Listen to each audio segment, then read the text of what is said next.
Thinking of changing your iPad's wallpaper to make it feel more you?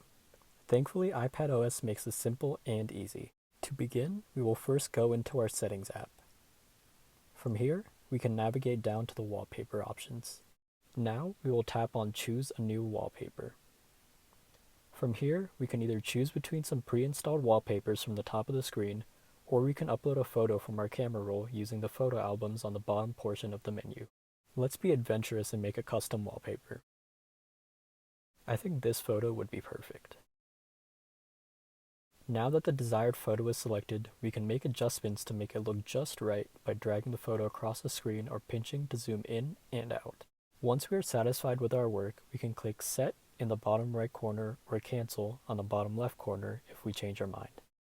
From here, we can choose to set it as our lock screen, home screen, or both. Let's do both. Now we can go back to our home screen and see our new wallpaper. And that is how to change your iPad's wallpaper.